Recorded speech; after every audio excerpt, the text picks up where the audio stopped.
Alrighty, ladies and gentlemen, it's Thursday night. I'm Dixie Dave. This is Crusher Crossen next to me, and we're live once again. It's our every other Thursday. Hey Crusher, I noticed something. There's a lot of changes going on. New intro, everything. Yeah. I know I missed the regular show a couple weeks ago, but what's going on with all the new changes? Well, you notice it says live on Thursdays. It doesn't say every other Thursday. We'll have an announcement on that at the end of the show here when we get through the watch lines. Some changes coming up, Dave, and if you can read between the lines, we'll talk all about it. But it's not quite what people are going to think, so we'll leave them in the dark a little bit on that. I see everybody. We got our regulars here. I'm looking. Yeah, let's just bring in some of these comments quick. I see we got Gizmo in the house. He says, Dixie Dave, it's great to have you back. Yeah. Great to be back. I apologize, but like I said, it had been a crazy day, and Hall of Famer Dixie Dave. He is back, ladies and gentlemen. Yep. I'm back from my little sabbatical I had. Well, thanks, Damien. I spent a lot of time on that, actually. That's, and there's a reason there's a new intro, and that's all a part of our announcement here towards the end of the show.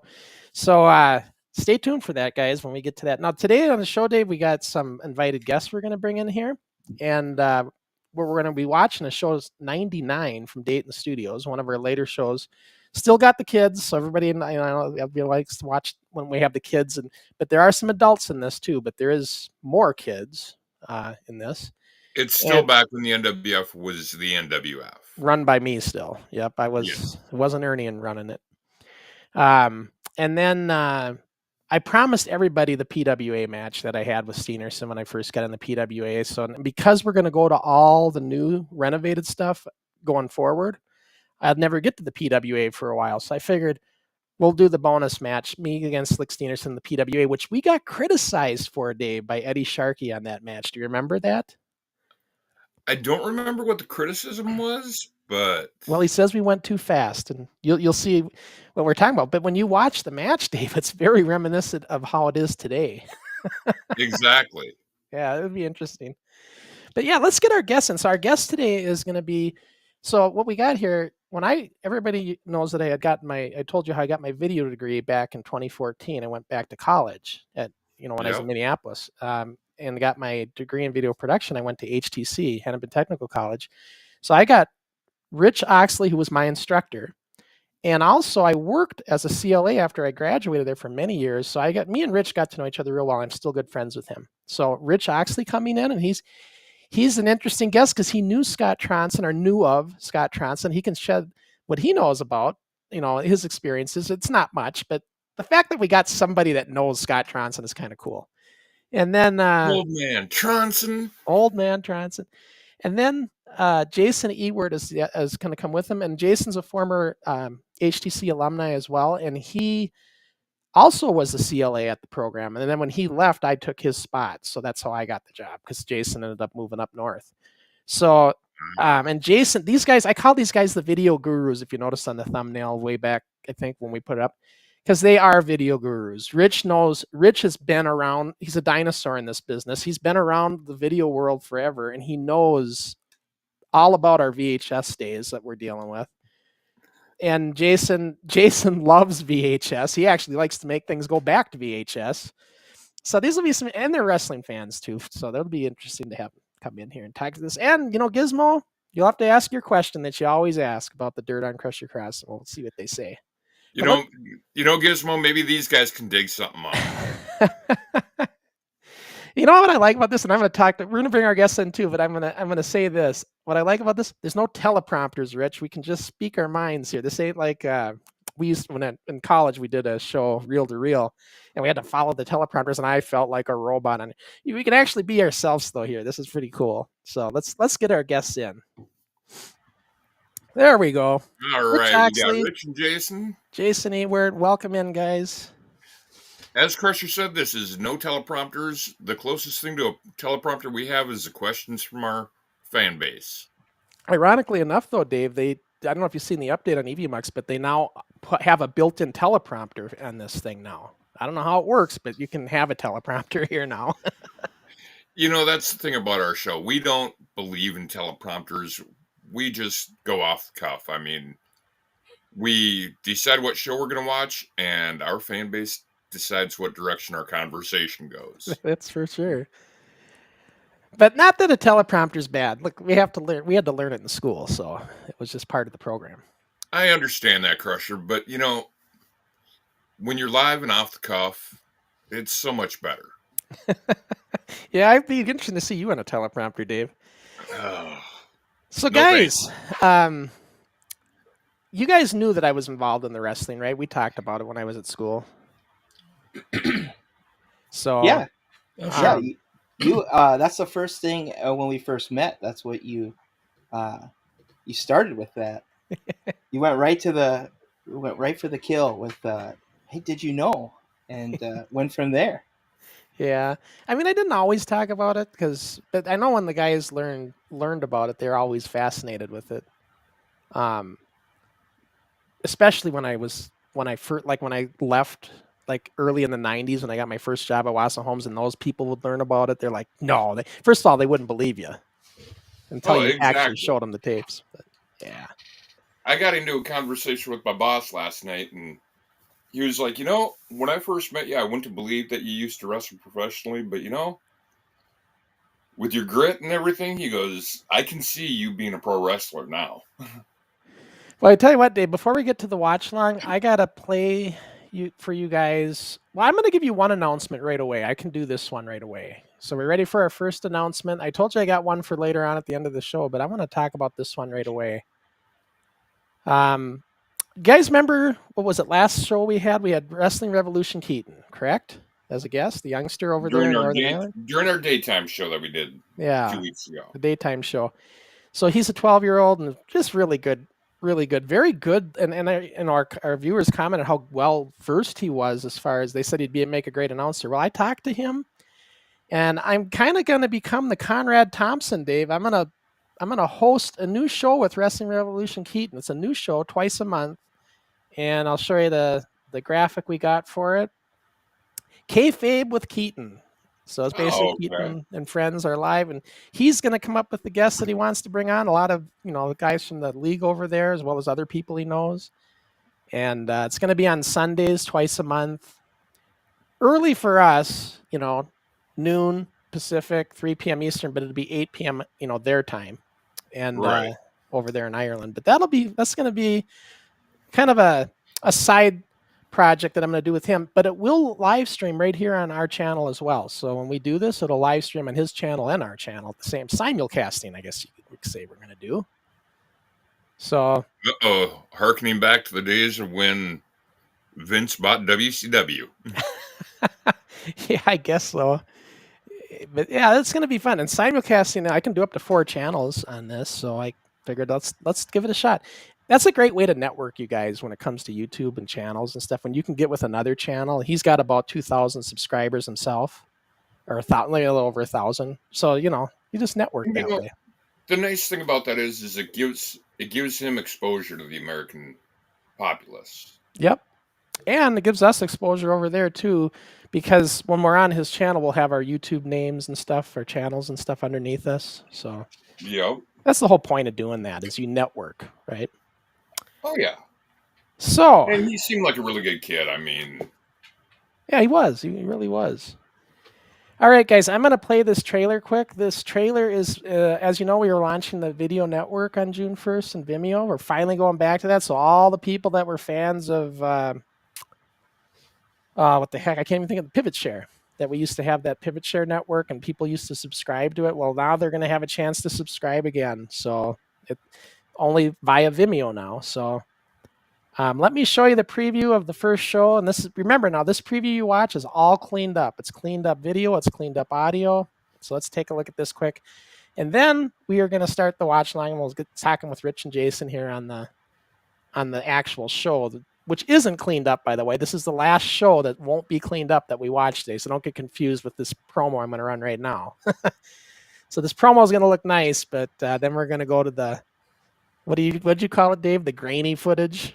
Yep.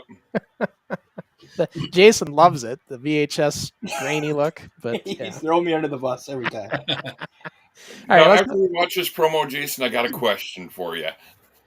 all right, let's get this promo out of the way. Here we go.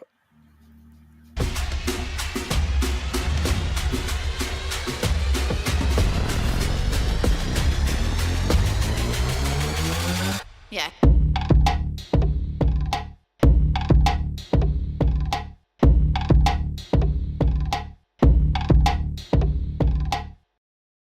Okay, and here comes Andy the Ripper. Andy, what do you got to say? You think you can beat Crusher?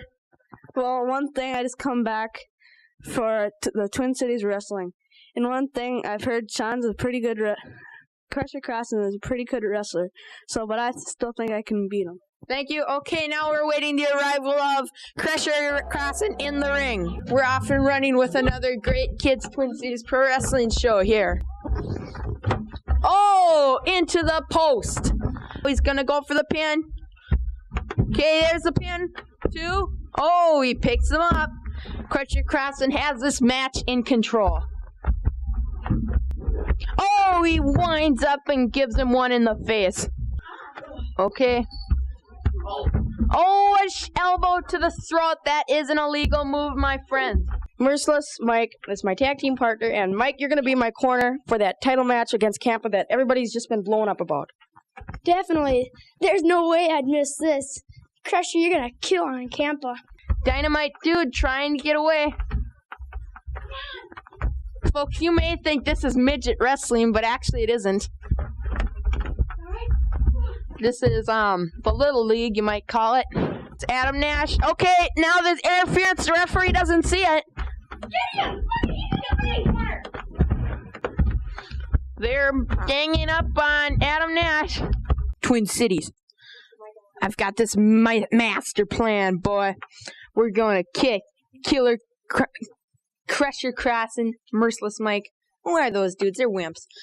We got all the 4 men out here. Everything's getting out of control. Clothesline to Todd the Killer Campa, Merciless Mike Ackerman. I think they were the official ones in. Still in the ring. Oh, holy cows. Crusher Crossen just hit Todd the Killer Campa with that metal plate. Well, you know the Dynamite. That's true. It's a handicap match. And, right now Andy the Ripper is doing an awesome job. Yeah, he is. And then these 2 teams, one of the littlest guys we have, now they're going to be starting into a little league division. We're going to have a miniature division for littler kids for the Kids Twin Cities Pro Wrestling Show. Yeah, I'm surprised that Andy Youngquist is... The news. Oh, could this be the pin? 1, 2? No! Looked like it could have been the pin. Ray Johnson, I got to say one thing about this so-called Crusher Crossen. He thinks he's so good. Crusher has that reserved energy in him. And of course he does. Look at him. Look at him. Woo! He'll never submit. There's no way he'll lose to this. Okay, Crusher. Oh, a foot to the midsection in the xiphoid region. Oh, Todd camel stretch. Kill him. A submission hold. No. Oh, another submission hold. Another submission hold. Is he going to submit? Oh, the body slam. I can sense it now. 1, 2. And we leave it in a cliffhanger. But yeah, all that cleaned up footage. So what did you get? Now, Rich, you've seen VHS footage before, and now that's been renovated. What do you think of that? I'll tell you what, I am very impressed with the color depth and just the. I mean, when you think about it, there's no fuzzies around lines and edges. Yeah, it looks very, very clean, and we all know what VHS is, and it's just low res and everything that we wanted to do. And Jason, I'm sorry, man, but everything that I wanted to do was get out of VHS. I couldn't stand VHS. We're really throwing Jason under the bus. Well, we are, but you know what? I mean, I get the look and the quality of the Swamp Buck, but that's Jason's movie. But one of the things that I was really impressed with was the color and the skin tones. I mean, there are so many different color waves if you think about it. And when you have about this much information, you can't do that, and you can't make things better. And we've always taught our students, you can't make things better than when you originally shot them.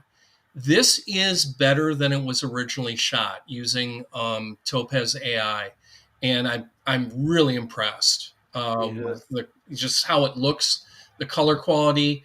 There's no tracking, there's no glitches, there's no flickers. It really, really has been enhanced, and you made something better than the original, which is unheard of. So yeah. I mean, you're right. Jason, what do you think? I wish I would have never taught you about AI and video, Sean. It was Jason who tipped me off, you guys, to this software. I haven't even mentioned that. Yeah, It's Jason's a tragedy. He's the one that opened the door to that to me. Well, he didn't necessarily. Well, he did indirectly. He was telling me about photo AI, which is really cool too, and I've got that now too. So for photos, it's great. But then he says they have a video one too, but I haven't used it. When he said that, I'm like, I'm going to look into this. A little light bulb went on. You opened Pandora's box for Crusher. Yeah, I taking a look at that. I agree with what Rich said. The faces, your more closer medium shots on the faces, those are so crisp. You cannot beat that. That is really fantastic.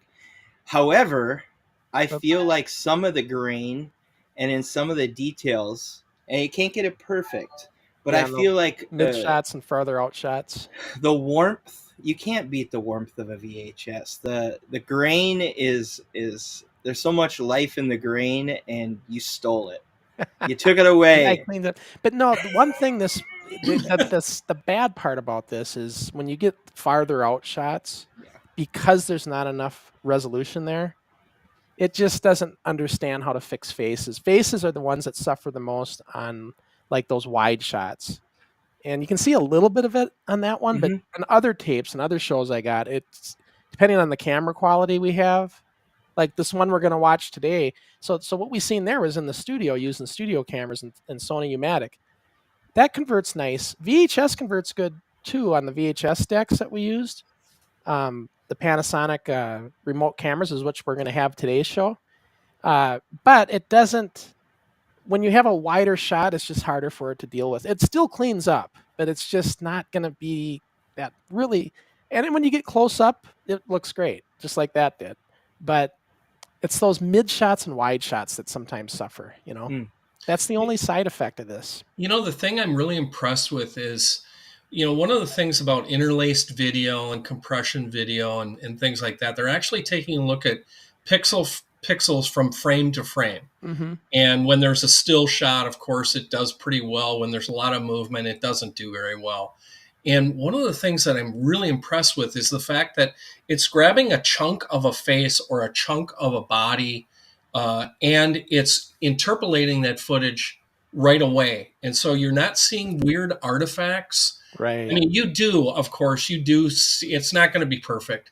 Right. But the fact that it's doing that, it's grabbing these chunks of color and chunks of facial tones and everything like that, and it's grabbing them and it's going from frame to frame in quick movements, you know, during a match.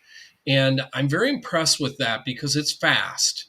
It's normally there's going to be some lag and there's just going to be some degradation. And I'm really intrigued by, you know, what you've been able to do with it. Well, no, it's funny you mentioned deinterlacing, and if people don't know what that is, in VHS, it had to be interlaced back in the day because of the way the TV sets were. But and that just like it puts these lines of all this extra resolution and stuff. And you get these line looks, and so when you try to go digital, you have to deinterlace it, otherwise it's going to look like that. It's going to have these jagged edges and stuff. And when I deinterlaced, there is a way in settings to deinterlace where you take the other field of frames and you turn it into 60 frames by using the other layer of frames that it has, because it has 2 layers. But it wouldn't work right. You'd get this stuttering effect. It would like go forward, backward, forward, backward, forward, backward. So what I did in this is I let Topaz do it. Topaz can do its own 60 frame interpolation. So it will take 2 frames and it'll figure out what needs to be in the middle. And you get this silky smooth 60 frames. And that's how I do it. So that's pretty cool. But let's tell you what, the guys, before I get started here, we got some comments. Let me just get these in here quick. for both of you guys. I'll get Jason's first. Sky Sports Video News says, Jason, why do you like working in VHS? Well, contrary to Rich and Crusher here, I appreciate VHS just because as a child of the 80s and nostalgia is huge for me. It's more obviously of an emotional choice, not a technical choice, because I hate to admit it, they are right. When it comes to VHS, we're losing information. Whatever you're filming, you're losing information with the VHS, because the sensor and the light is just, the technology is not there to capture everything that your human eye sees. However, me being like emotional, nostalgic, I feel that a lot of the information that is lost with the VHS is made up for in just the poor quality. Let's just call it that. Just another layer of emotion that we get. And I am not a talented enough individual to communicate a lot of that emotion. And I rely on the old tech to really transport somebody who's watching my work to a different time. And so, to rewind a bit, rewind back to the days of the video store and to the days of 3 channels on TV, and to be able to, that kind of stuff. So, and Sky Sports, just so you see all those VHS tapes behind Jason there, he is avidly collecting them. He really does like the VHS look. It's not no joke. So let me get the live stream started just so we don't go so long. And then, Rich, I'm going to bring up your question here while we start the show. So we're going to go to our watch long screen, you guys, and we're going to start show 99 and get this thing off and running here. Just got to make sure I get on the right one. All right, here we go. So am I jerking the curtain this morning around this show, Crusher? Yeah. But yeah, here, let me get Rich's question up here quick, and then this is just the intro here. They're just talking about who's going to be on the show. But Gizmo says, Rich, you have a fancy title. What do you work on, and what do you do? Well, are we watching or are we answering? Or you can go ahead and answer this question, and then we'll get into it. So my background, I've been teaching at Hennepin Technical College for 25 years. And you'd think I'd be an old dinosaur when it comes to new technologies, and that's the opposite is true. I've been very, very fortunate to be able to advance research, deploy new technologies year after year. And it takes a lot of research, and I love every minute of it. So if there's, and Sean and I, Crusher and I can tell you that we had a lot of discussions about which direction we should go, how we should move forward with the newer technologies, what's out there. And so my background really is instruction. Prior to that, I was in the corporate world, and I did that. And so I'm confident with my abilities as far as being a documentarian, a video producer. I've done music videos, I've done commercials, I've done short films, I've done a lot of different things. And I'm very, very blessed to have Crusher and Jason as my students, and then colleagues as a college lab assistant. And we bounce things off each other. I'm not afraid to admit I don't know something, because as we're having this podcast here today, the technology in video production, interactive design, animation, all of that stuff is changing while we're talking about it. Yeah. And that's how fast it's moving. So you either embrace those changes or you get frustrated and run away. So I've been embracing them and doing the research. And I want to kind of have Jason talk about that too, his background and all the changes that he's seen. Go ahead, Jason. Oh yeah, yeah. Like if well, especially with incorporating AI into everything right now, that's a big one. That's probably on every creative's mind right now when it comes to introducing AI into your workflow. The latest news from Adobe, that's the program that we use to do a lot of editing our videos, and it's where we use Photoshop and Adobe Premiere and stuff like that, After Effects. They're actually incorporating it right into their workflow where, let's say you need to add something quick to a frame, you just select an area and you pick what you want in there and it'll appear. Yeah, it's we're not that crazy. far, we're not that far off from so much. And wait till they be able. They're eventually, Jason. I think they'll be able to do that with video even. Oh, they can right now. They can. Yeah. They just introduced with Firefly to be able to. They're introducing it sometime this year, where you can extend a frame. Let's say you called cut way too soon, Yeah. or your actor stopped too quickly, or your interview cut short. You can just extend it. They have generative fill extending, where you can extend your actor That's virtually crazy. in the edit longer. Like, let's say you just need that much more, a couple seconds of frames of tension to build with on the actor, and you don't have it. Instead of doing some sort of photo trickery, you literally just hit the Firefly button and it'll do it for you. Well, you know what I wish they could It's do? And crazy. they'll never be able to do this, but if they ever came out with a way to, when you recorded over something, to get it back. Oh, yeah. Oh man, Yeah. wouldn't that be a lifesaver? Oh, But that'd be- that's impossible. If you understand magnetic media, there's just no way to do that. Yeah, when I had a DV tape and I shot a movie, and I literally was offloading it, digitizing it overnight. I fell asleep. I woke up that morning that my deck had literally rewound the tape and then recorded over it. So I didn't get any of it, and I'm to this day bitter about that. And Well, I'll tell you something. Speaking of our show here, there, when you do shows at the cable company back in the studio days, like the one we watched in that renovated one, you would record them on these Sony U-matic tapes, these big ass 3/4 inch bulky tapes that were about $100 a tape. And the cable company only had so many, so we'd record them in the studio. Then you would save them on the shelf. They would not let anybody touch them until you come in to edit them. One time on our 25th anniversary show, our 25th show, I had it ready to edit. I had Dave Payne in the control room. I knew him. I called him up and said, "Hey, Dave, can you play the show?" It was Saturday. I want to see how it looked. He played it. So I got to watch it.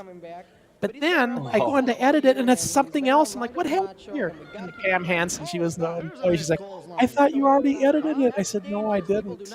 She let somebody else use it, and we lost the whole show. Heartbreaking. Oh, that was just horrible when that happens. And she felt so bad. It was a mistake. So, show 25, guys, you'll never see that one again unless you happen to be tuned in on a Saturday afternoon to see it when I had requested them to play it. Well, part of the problem too, I mean, I ran into situations where, if you remember, we used to go deck to deck and insert versus assemble edit. And remember what assemble edit does. It's going to erase everything prior and then lay down the new video. Yep. Well, if you were going to insert a shot, a chunk of cover footage or B-roll or whatever in the middle of a shot, and it happened to me, but it only happened once, where I hit assemble, which means there's a glitch in the middle of your show. Yeah. So in order to Unless you do an insert re-edit edit. it, or you try and figure out what to do for the remainder of the show, and it was so frustrating. And there's nothing you can do about it except, kick things, kick equipment around, scream and stammer around, and then go back to editing. And it was so frustrating to have that. These guys in digital don't know how good they have it. Right. I was just about to say that is the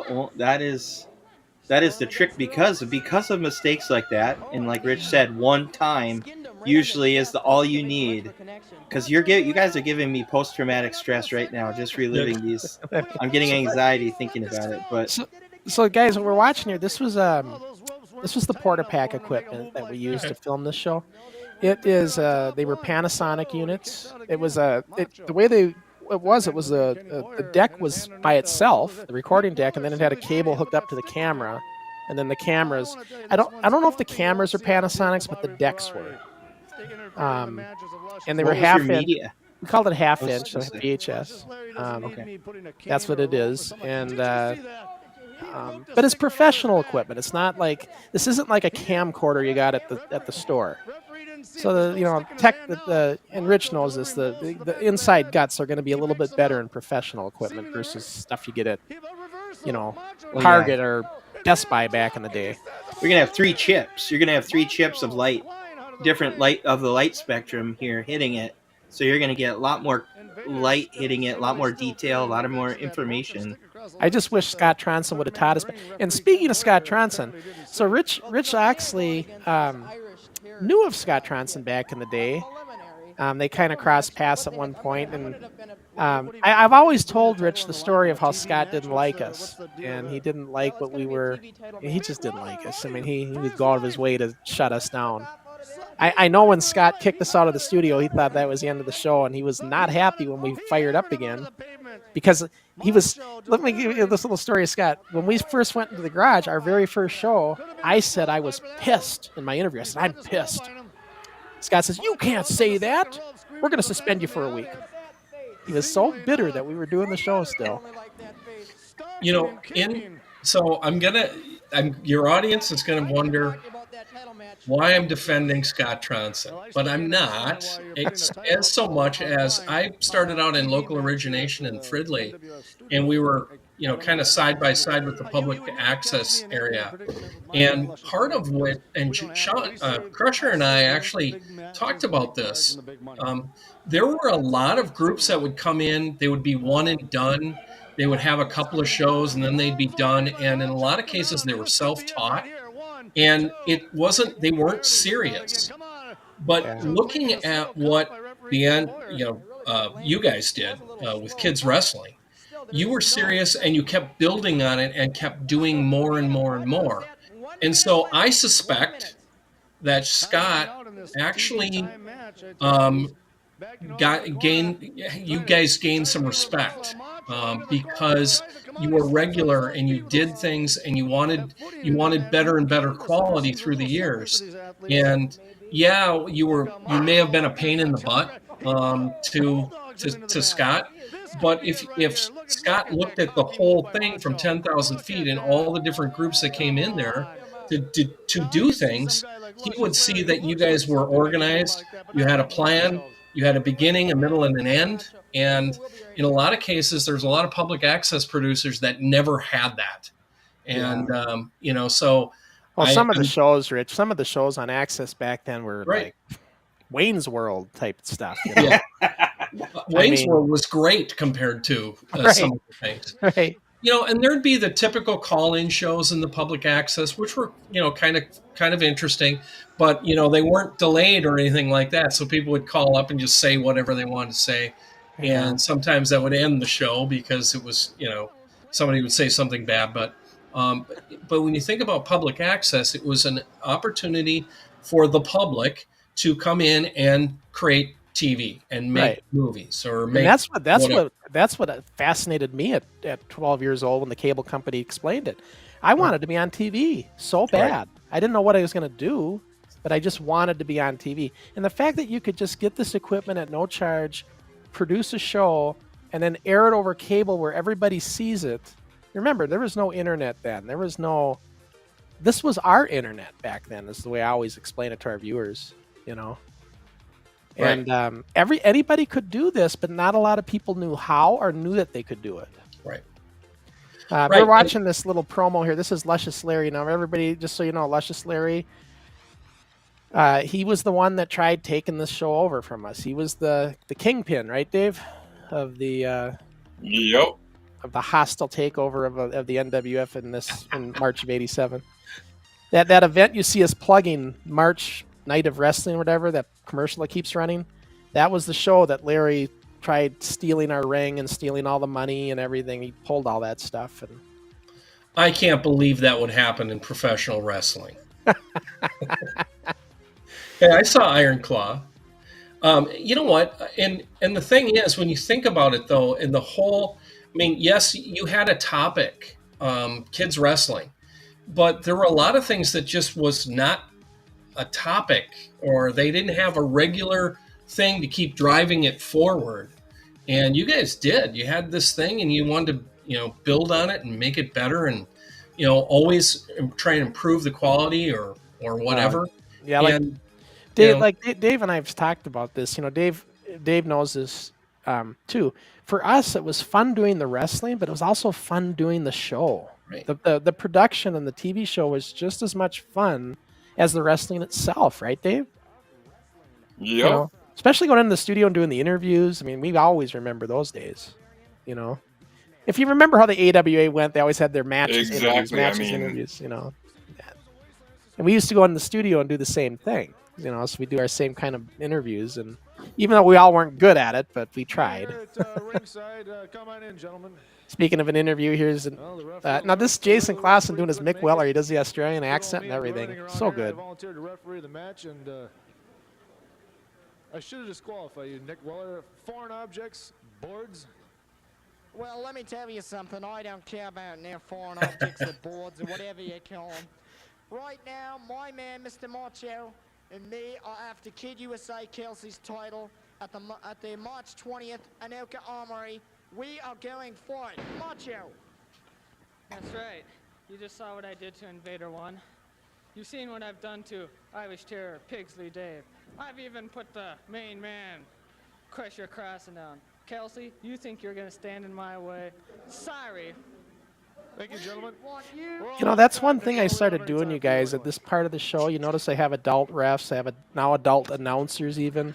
I was starting to get adults in those positions especially, just because I thought it gave a more professional look, You give credibility. Yeah.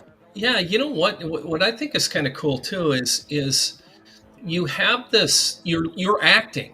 I mean, if you think about it, you're putting on a play every single week or whatever, how often you did it, and you had to have kind of an outline, a content outline, if you will, of this is how it's going to go.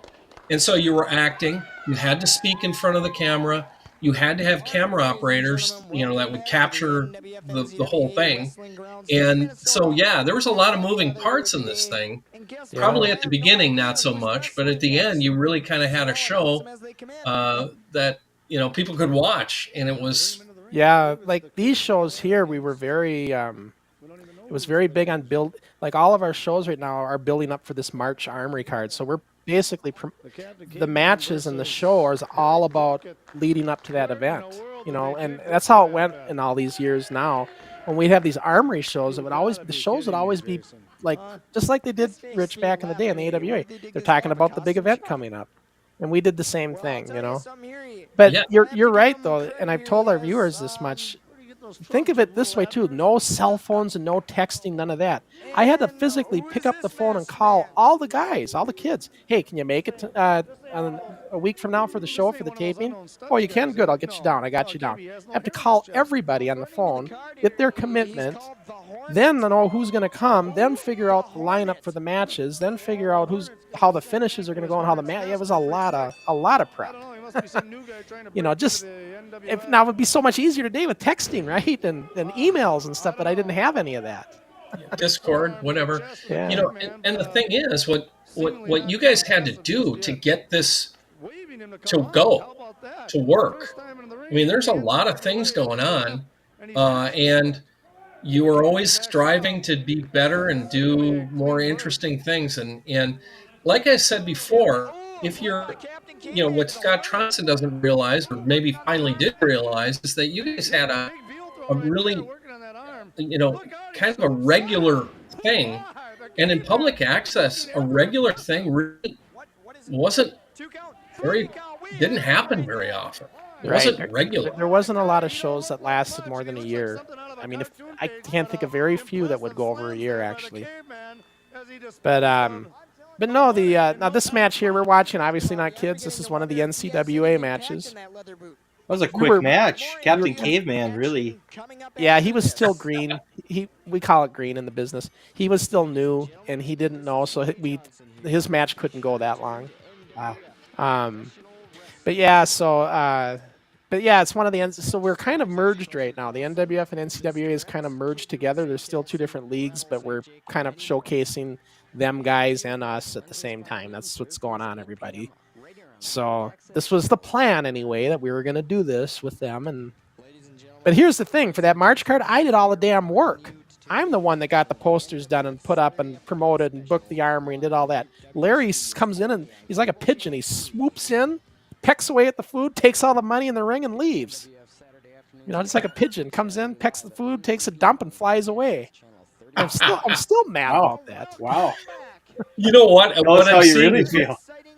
Yeah, right before a graphic, you might see a glitch or something like that. I mean, this was common. It was like, God, how can I get a nice, clean edit? How can I get it to be perfectly clean? And those are the frustrating things about even when you edited. It wasn't exactly to the frame. It'd be like 2 or 3 frames off or something, or there would be some sort of artifact during the edit, and it would just drive you nuts. When Rich was talking about the fuzziness is gone and stuff, you'll notice you can see it here. When you watch this uncleaned up footage here, this isn't cleaned up. You can see that there's graininess, there's fuzziness, and the ropes. Yeah, the ropes. And by the way, you're going to see this PWA match coming up. I did clean that up, but because that was like 3 generations, I don't own the PWA footage, so stuff I got of me is like 3 generations. You'll see what happens when it tries to clean up stuff that's not really good quality. Like super compressed? Super compressed, yeah. It's not going to clean up as nice. It's going to clean up, but it's not going to be as nice. You'll see when we watch it here. So talk about a generation. So your original footage is a generation. You then copy it or edit it. That's a 2nd generation. Then you make a master of it. That's a 3rd generation. And every time you play it back, it's losing quality. Yep. And when you're talking about 3rd generation, that's every single show is going to be at least a 3rd generation. And every single time the signal degrades to the point where it's, Right, because one of my biggest regrets in all of this is I wish I would have saved the master tapes. The only reason I didn't was because I couldn't afford to. But if I saved, what we're watching here is 1 generation. It's the edit. So it's 1 generation off the master. But if I would have saved the masters, everything just would have been that much better. And I wished I would have done that. But were you recording? I think when you talked about how you lost that one show. Yeah. Were you recording? So you were recording over recordings here? Were you? On this stuff. Sometimes they were brand new tapes. What I recorded over, and I told the guys this, when we were in the Group W studios and we didn't have ropes yet, we just had that stage. Remember that promo we watched earlier? It had the ropes and everything. Well, before we got those ropes, it was just the stage, and we did our wrestling without the ropes. And we did that for many, many months. But even at that time, to me, I'm like, I don't want to remember that. That's not the way I want the show to look.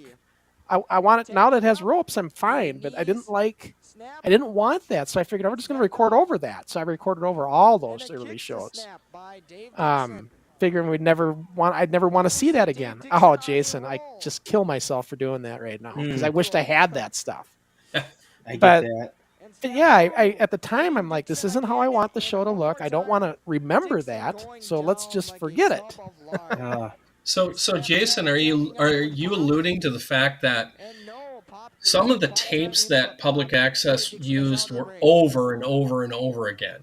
Yeah. And whenever you had a brand new tape, it was like gold. Yeah, it was like worth more than gold. Well, at the most, you guys, the tapes here that we're watching these days, these VHS tapes, they maybe have been recorded over once or twice. Okay. But other than that, they're only a couple times. But you're right. When we went into the Group W studios, those 3/4-inch Sony pneumatic tapes, who knows how many times those things were used.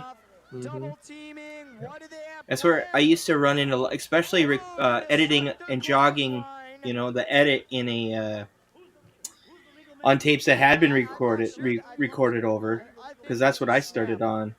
you get a lot of artifacts, especially because mine was analog to digital. Yeah. So I was kind of like right in the middle of Right. you guys here. Oh, I got to point out, guys, Dixie Dave's match right here. He's in the tag match with Block. That's Dixie Dave in the corner back there. Yep. Dixie Dave in action, everybody, against the Destructors. Yep. You know what's interesting about this match? Gary Parr, that's in the ring, he's the one that just did the big forearm smash, and now he's tagging out. Him and Dave had a history, and so I didn't know this, and now I got them in a match with each other, and they actually had a history in school that I wasn't aware of. We had a few that was so bad. Our 6th grade teacher was also a police officer for the city of Champlin. And Gary and I had gotten into a scuffle in school. And as I remember, we both ended up in handcuffs that day. No, jeez. And it was Extreme. the last time Gary attended that school. By the way, it had been an ongoing. I was going to say, Dave, this graphic here, while I want to point it out, this is done with what they call a character generator back then. This is as close to a computer kind of look we could get in those days. This basically does text and colors. And Now, was that a Chiron, or what are we looking at there? I don't know what the brand was, but it was a big, huge honking thing that was like 2 feet wide. It was a big thing, and it had like a built-in typewriter. Okay. And you could type in all your stuff. By the way, so those doors, so you have those barn doors. Yeah. On the opposite side, when that light flooded in, you just blacked out your camera. You notice those windows up there are all painted black? That's why we painted them black, because the show we did before this, we realized the light was killing our shots half the time. Yeah. So we had to paint those windows black. Wow. Sometimes you'll hear the guys yell, "Close the door," when they come in and out. You hear them in the background. Maybe showing a little bit of Well, yeah, and then Speaking of which, here's Crusher Crossen, you guys, against Irish Terror. That's Jamie McParlin. All our viewers know Jamie. This is one of Jamie's first shows, and we have a match. Hall of Famer. A Hall of Famer, yeah, he got in this year. Jamie was good. He was a good kid. He was very talented. He doesn't think he was, but he was. He was pretty good in the ring for what, 12 years old, I think, 13. Yeah. So, a question for you, Crusher and Dixie Dave. Did you guys have pre-meetings, like meetings prior to the shows, where you kind of organize things, and how did you get it to where it is? During your shows. We didn't necessarily have meetings for these weekly tapings. These weekly tapings are very routine. We just, after a while, we were so used to doing them, we just have everybody meet up, and then we would just kind of go over the matches and talk a little bit about the finish, really. The match itself would be decided in the ring. We never really said, do this, do this, do this. We would just say. What it was is we'd get together and we'd be like, okay, this is a finish to the match. So-and-so's going over. Yep. How you get there is how you get there. Exactly. Match was decided in the ring. You communicate. Generally, when you lock up, a headlock, something like that, that's when you're telling them what you're going to do. You can see it sometimes if you watch close. But as far as meetings, we would have them. Dave, you remember the one we had right before the October Arm? Like before the big events, a lot of times we'd have meetings. We'd have everybody show up for those, because those were a big deal. When we did the armories, there was a lot going on. So we would have meetings for that. And I generally just go over who's going to do what to set up and stuff. And then we go over the matches. But because I needed all the kids coming early to help set up. I didn't have a crew to do that. It was us. So I needed the kids to help get the chairs around the ring and all that stuff. Yeah, get the lighting unit up. And so I would kind of assign tasks, Like, you're going to do this. I need you guys on chairs. I need you guys to get the commentating table set up.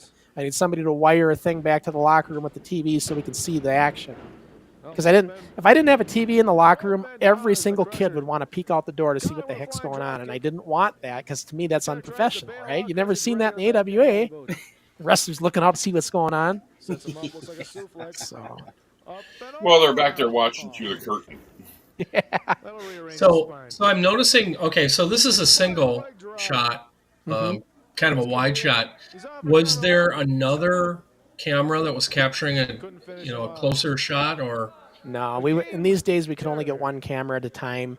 Okay. Eventually, the cable company got a kind of a 2-camera system that you could check out, and it had like its own switcher and everything. It was kind of like a little mini studio, portable, and then we could do a 2-camera shot. But that was way late.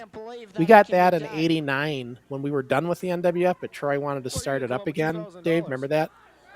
And then his pole barn and Ramsey. So yeah, we got this 2-camera system for that. But the only way I could do multi-shots, and I did them on the Armory shows, is to actually get 3 cameras there and do hard edits. So we'd have 3 different cameras recording the action. And Rich, it was a nightmare because the crew I had, Scott Dotzler and Greg Bushman, they would come in late and they had to get set up right away. And one of them would forget to white balance one of their cameras. And next thing you know, one of my cameras has got a pink look to the whole thing.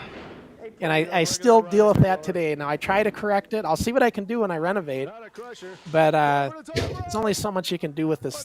Like Rich talked about, this equipment these days was a very small space. Your color profile in these days is super small.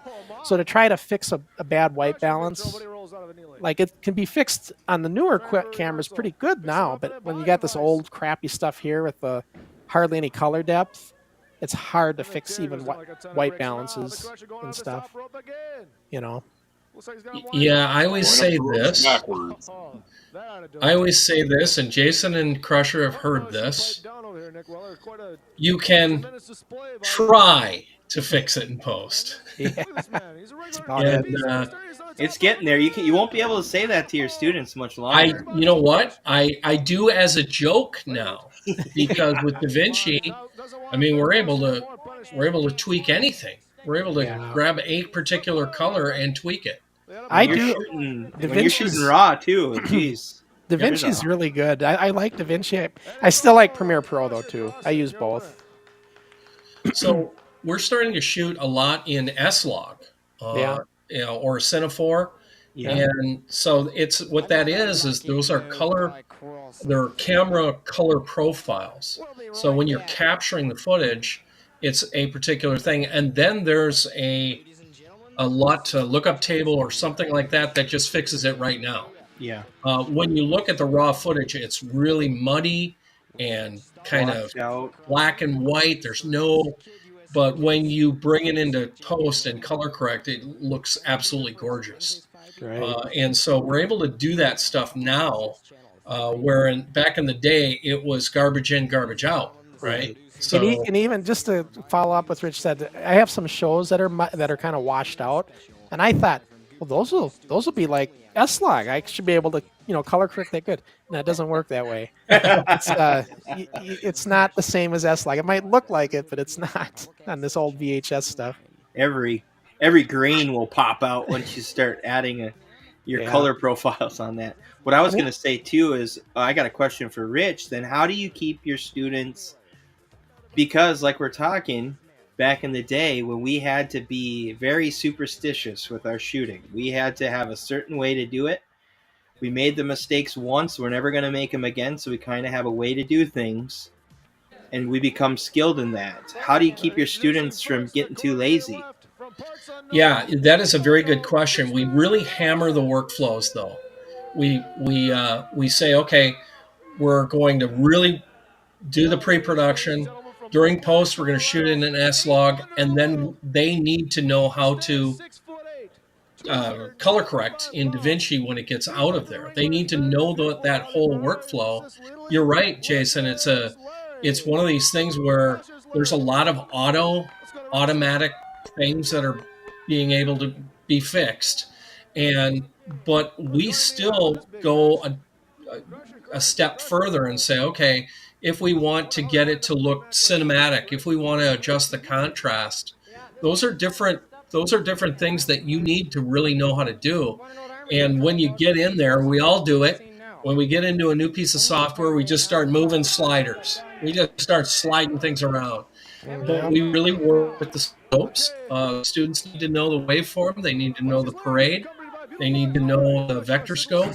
Scopes Now, for sure. the crazy thing is, what I was talking about just now were things that we did during production with the waveform monitor, the parade, the RGB parade, and the vector scope. And we were constantly messing around with those things. So it was all pre-production. Now we can do it after the fact, which is so much. But they still need to hammer those things and work through those workflows. And just to follow up with Rich on all that, what he just mentioned, as I've been renovating, I've been color correcting, and I'm using the vector scopes. I'm using the color parade, and I'm doing all that with this old footage as best I can. So I'm using that.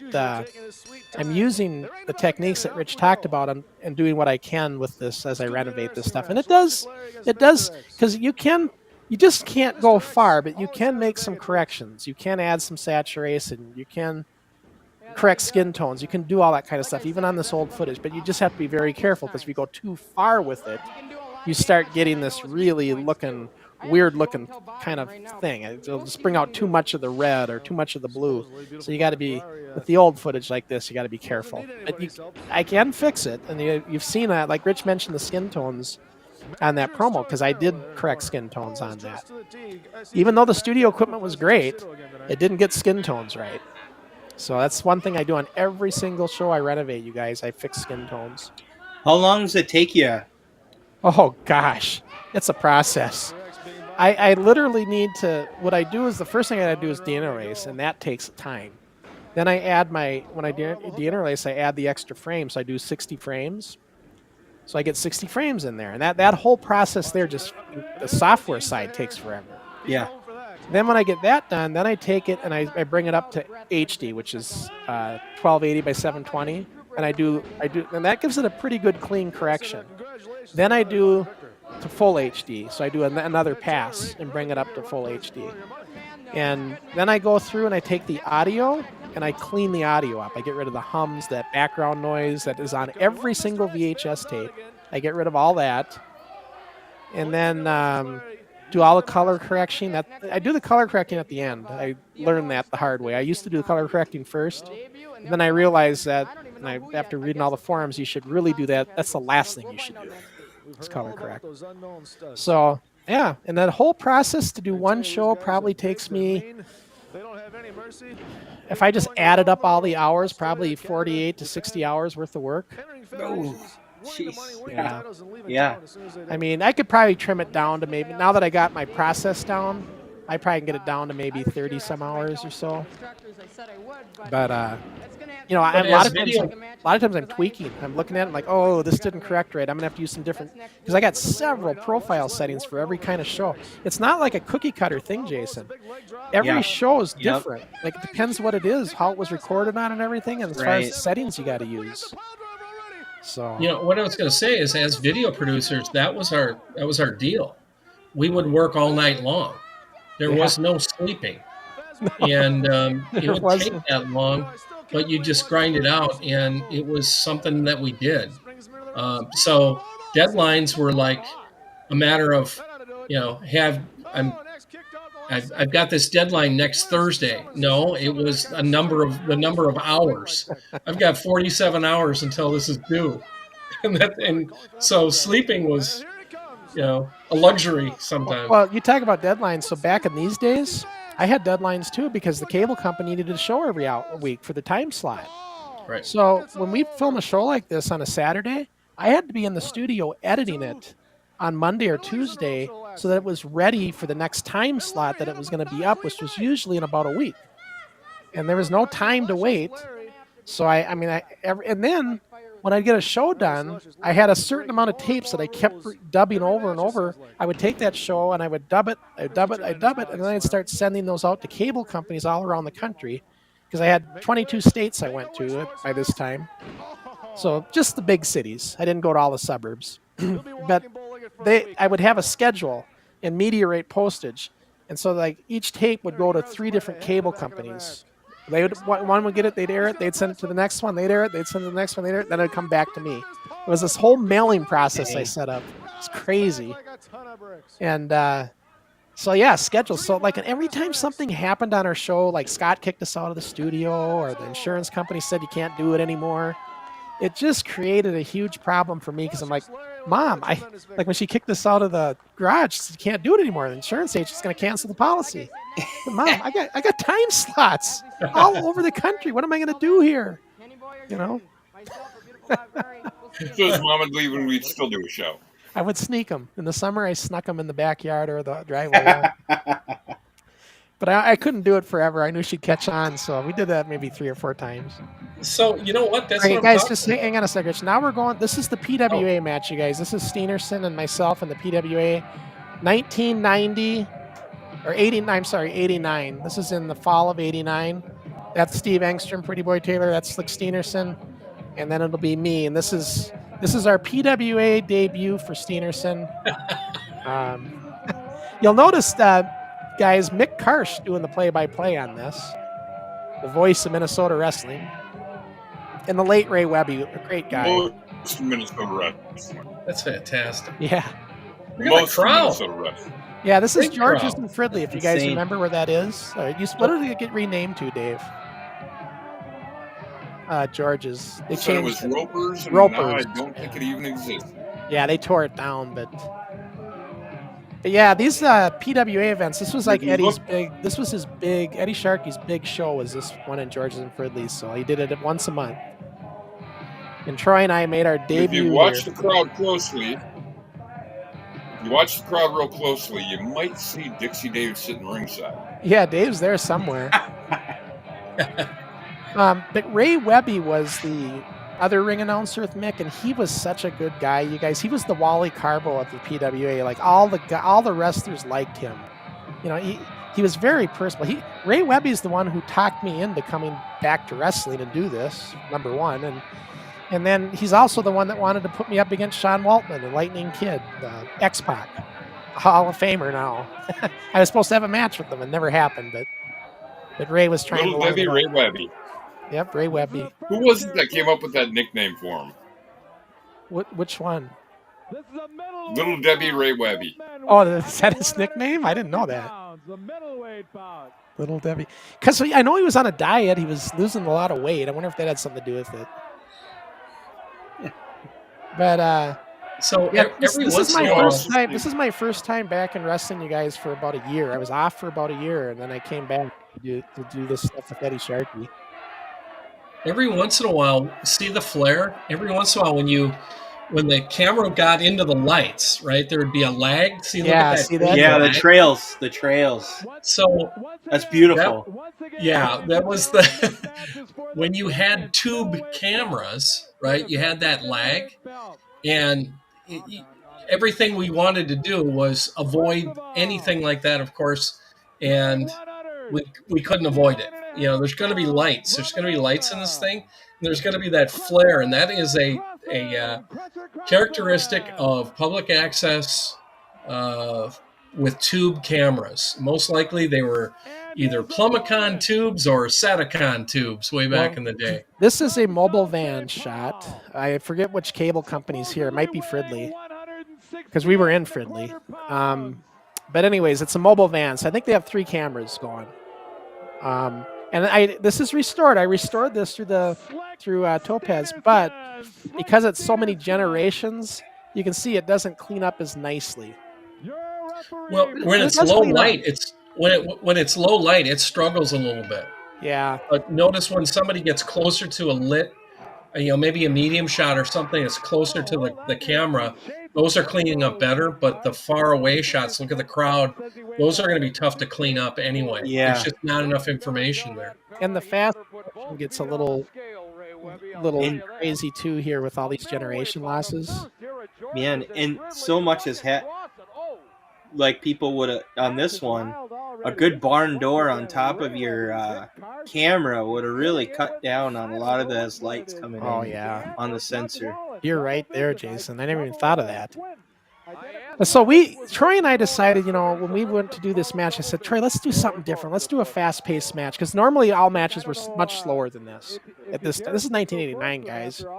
So I said, let's do a fast-paced match. Let's give them something different. So we came up with this whole routine in this match. And Eddie Sharkey, the legend that he is, criticized us in the locker room after this, saying, you guys went way too fast. You didn't have enough rest holds. There weren't enough headlocks. He really criticized us. But it's funny because when you watch this match, compare it to what happens nowadays, Dave. Oh, It's like yeah. very on par with the pace. Yeah. You know? Well, and just to give you an idea of some of the other names that were on the card this night. As I remember, former ECW and WWE Light Heavyweight Champion Jerry Lynn was on this show. Yeah, he was. Yep. Former AWA Tag Team Champion Ricky Rice was on this show. Yep. Uh, Derek Dukes, I believe it. Yep, with Derek Dukes. You have former WCW wrestler, briefly, Charlie Norris. Charlie Norris, yeah. And it's really funny because when Sean Waltman came in, because his name was Sean and I was Sean and we looked alike back then, the boys all thought he was me. Which is kind of funny. You're getting that ghosting. Big Yeah. time. See, that's because of the generations. You know, Yeah. there's so many generations here that when it tries to correct it, it gets a real funky ghosting thing happening. You notice that? Yeah. I hope your viewers and your fans Yeah, I are mean, tuning out with our technical talk here. It's a Nah. technical night. It's a I usually technical do night. this technical talk, as Dave knows, myself, whenever I see it. Well, but here's the see, I'm thing. not a techie guy, so But we're match fans too. I mean, I've been a match fan pretty much my whole life. Ever since my parents, you know, hey, it was Thanksgiving. I mean, eat your turkey on your lap while you're watching AWA wrestling. I was willing to go, and my parents always said no. We've got Thanksgiving that day, you know, or whatever. It was Thanksgiving Saturday actually. So, you know, I was a match fan, and the most fun I've ever had in my life, and this I swear to God, was at my first match when I was 16 years old. That was my peak. Everything's been downhill since then. You know, this ring that we're on in PWA was known to be one of the hardest rings in wrestling, and it was. It has a spring, but we all said the damn thing didn't work. Well, it looks like when they're stepping on it, it's given. Well, that's part of the that's part of the topaz. When it tries Yeah, that's the AI. AI sometimes does it, and it looks like it's doing that. But yeah, AI artifact thing. One of the side effects to AI when the footage isn't that good to begin with. But no, when you watch like me get suplexed or slammed, I bounce off the dang ring more than the ring bounces. Yeah, it's okay. So when he's walking there, it's not given like, you know, most No. mats do. There's no Right. foot. But yeah, really, we went really fast paced here, and we criticized Eddie constructively. I mean, he wasn't mad; he just was saying, "You guys went too fast." Well, your cameras can hardly catch up with you. With the frame rate mixed with your AI, I know. you are going pretty fast. See, even that, you know, your Yeah. speed is going too fast for your camera frame rate. Yeah. And by the way, you're going to see some weird glitches here and there. It's just because this was such a. I don't own the PWA footage, so what I have has been copies of copies of copies that I got. So sometimes it just even the VCR can't play it correctly, and you get these like little bit of glitches in the video. But you should have seen how bad the AI really did clean it up. It was really, it couldn't even track right. And now I got it all smoothed out, so I can really. If you would have seen how this looked originally, you guys. I mean, this is much better, but you're right, Jason. It's not like as nice as that promo we just seen earlier. I can tell though. I mean, I definitely can tell. That I think there's not as much light as in some of the other stuff that you have. I mean, if it's darker, you know, that dark stuff, that black stuff, you can't. You're trying to enhance something that's not there. Yeah, Right. there's no information. And I can't even. This is the kind of thing I can't color grade that. I mean, I did color grade it, but I can't with this old footage, you can't fix that light. You can't bring the light back in and make it look as nice as you can today when something's too dark. So, here's the weird artifacting that it just, it can only fix so much. So sometimes you'll get some of that weird stuff. And I'm sure he could straighten out his back tomorrow. But this is the And thing. one thing I'm going to say about Jason and Rich, if you guys don't have the other guy's tights when he took them over. If you guys don't have our DVDs yet, get a hold of me. I can get you some DVDs. Yeah, Dave's got a bunch of. Oh, I did drop a bunch off with Rich for the Historical Society. I was gonna say too. If you need more, Rich, let me know. Really, I don't. I had how many boxes, Jason? 6 boxes? Yeah, 6 of them. What was I going to tell you? Oh, no. So this finish that's coming up here is kind of funny because it got... Now, there's the only screw-up in the match right there. That was supposed to be a flying head scissors. So Mick covered for us on the commentating. But when you screw up, you just got to keep going. You can't, there's no do-overs. So if you screw up in a match like that, you just keep rolling with it.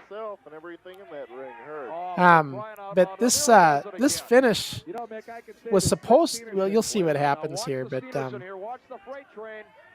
let's see. I'm telegraphing it. But yeah, this finish is really interesting because well,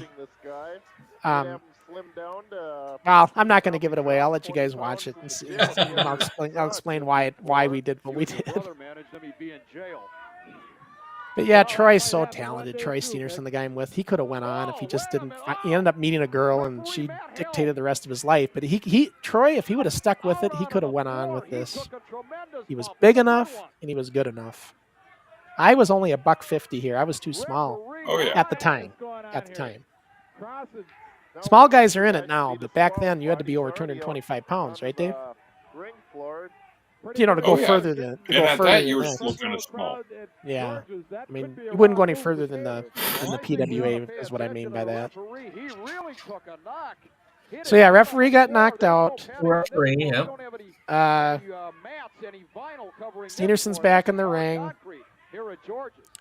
I think. So I'm on the top rope. Oh man! What a clothesline! Crusher Crossen going in for the cover. It's ironic to hear Mick Karsh calling the match, isn't it, Jason? It's wild.